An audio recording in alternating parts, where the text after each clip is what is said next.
റാം നാരായൺ റാം. ഭഗവാൻ ഭൂമി സൃഷ്ടിച്ചതിന് ശേഷം മുതൽ തന്നെ ഭഗവാൻ അല്ലാഹ് മനുഷ്യരെ പ്രകൃതിശാസ്ത്രം പഠിക്കാൻ ആവശ്യപ്പെട്ടു. എന്നാൽ മനുഷ്യർ പ്രകൃതിയെ പഠിക്കുന്നതിന് പകരം മതം, ജാതി എന്നിവയെക്കുറിച്ച് പഠിക്കുകയാണ്. മനുഷ്യർ സൂര്യനിൽ നിന്ന് പഠിക്കണം, കാരണം സൂര്യൻ തൻ്റെ വെളിച്ചം ഭൂമിയിലെ എല്ലാ സ്ഥലങ്ങളിലും വ്യാപിപ്പിക്കുന്നു. സ്വാർത്ഥമില്ലാതെ മനുഷ്യരുടെ സേവനമാണ് ചെയ്യുന്നത്. അതിൻ്റെ മറുപടിയായി സൂര്യൻ ആളുകളിൽ നിന്ന് ഒന്നും ആവശ്യപ്പെടുന്നില്ല. ഭൂമിയെ സംരക്ഷിക്കാൻ സൂര്യൻ ശക്തമായി പരിശ്രമിക്കുന്നു. ഒരു ദിവസം അവനും അപ്രത്യക്ഷനാകും. മുൻകാലത്തെയും ഇന്നും ചില ഗ്രാമങ്ങളിൽ കല്ലുകടലിൽ അടുപ്പുകൊണ്ട് ആഹാരം പാകം ചെയ്യാറുണ്ട്. അതിൽ നിന്നുള്ള പുക കാറ്റിൻ്റെ സഹായത്തോടെ ആകാശത്തിലേക്ക് പരക്കുന്നുണ്ട്. ഭൂമിയിൽ കാറ്റ് ഇല്ലാതിരുന്നെങ്കിൽ ആ പുക ആകാശത്തിലേക്ക് പോകാതെ ഒരിടത്ത് തങ്ങിയേക്കുമായിരുന്നു. അത് കാരണം മനുഷ്യർക്ക് വലിയ ബുദ്ധിമുട്ടുകൾ ഉണ്ടാകുമായിരുന്നു. അതിനാൽ മനുഷ്യർ കാറ്റിൻ്റെ നയങ്ങൾക്കും കർമ്മത്തിനും ആദർശത്തിനും ത്യാഗത്തിനും ബഹുമാനം നൽകണം. തലയിൽ നിന്ന് കാലിലേക്ക് മനുഷ്യൻ്റെ ശരീരത്തിൽ 70 വെള്ളമാണ്. മനുഷ്യരിൽ ഉള്ള ചൂട് സൂര്യനിൽ നിന്നുള്ളത് തന്നെ. നമ്മുടെ ശരീരത്തിലെ രക്തം ഹൃദയത്തിലൂടെ ശുദ്ധീകരിക്കപ്പെടുകയും ശരീരത്തിൻ്റെ മറ്റ് ഭാഗങ്ങളിൽ എത്തിക്കുകയും ചെയ്യുന്നു. ഇത് ജീവിക്കുന്നതിന് തുടക്കം കൊടുക്കുന്നു, മരിച്ചതിനു ശേഷം അവസാനിക്കുന്നു. പ്രകൃതിയുടെ വിദ്യാഭ്യാസം ഓരോ മനുഷ്യനും അനുസരിക്കണം.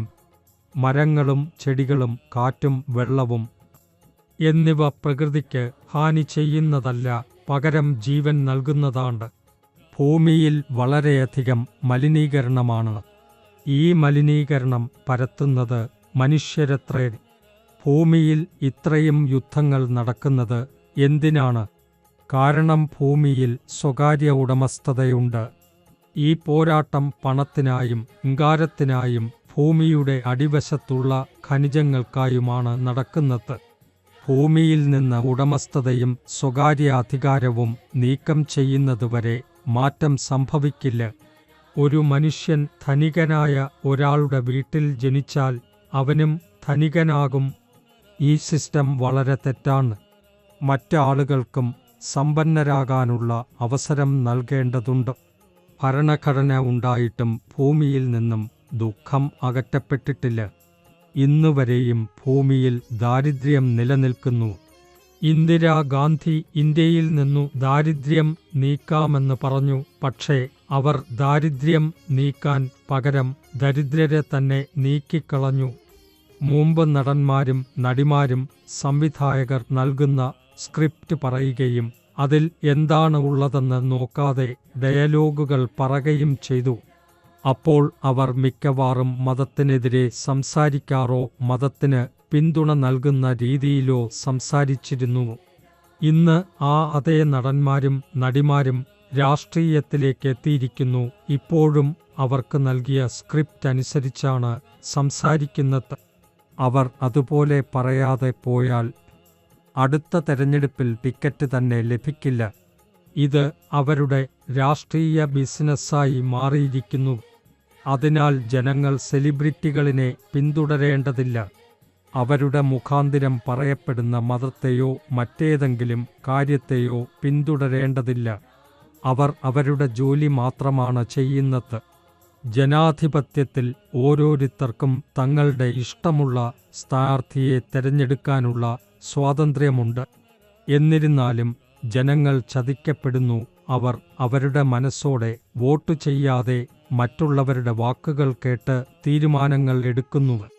അതിനാൽ ജനങ്ങളെ അഭ്യർത്ഥിക്കുന്നു, നിങ്ങളുടെ തീരുമാനങ്ങൾ നിങ്ങൾ തന്നെ എടുക്കുക. മറ്റുള്ളവരുടെ വാക്കുകൾ കേട്ട് അവിശ്വസിക്കരുത്. നമ്മുടെ വരാനിരിക്കുന്ന തലമുറക്ക് നാം നല്ലതൊന്ന് ചെയ്യണം. അവർക്ക് നല്ല പ്രകൃതിയും നല്ല വെള്ളവും നൽകണം. അതിനാൽ അവർക്ക് പണം മാത്രം വിട്ടു നൽകേണ്ടതില്ല. ജനങ്ങൾ ഉണരണം.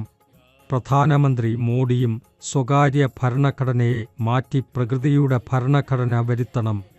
ജനങ്ങൾ മോദിയോട് പ്രതീക്ഷയുണ്ട്, അദ്ദേഹം രാജ്യത്തിന് നല്ലത് ചെയ്യും. അതിനാൽ ജനങ്ങളുടെ പ്രതീക്ഷകൾ നിറവേറ്റണം. ഓരോ വ്യക്തിയുടെയും പ്രശ്നങ്ങൾ അദ്ദേഹം കേൾക്കണം. ഭൂമിയിൽ ജാതിയും മതവിവേചനവും ഇല്ലാതാകണം. ജനങ്ങൾ അവരുടെ വരാനിരിക്കുന്ന തലമുറയ്ക്ക് നല്ല അന്തരീക്ഷം നൽകണം, കാറുകളും വീടുകളും അല്ല.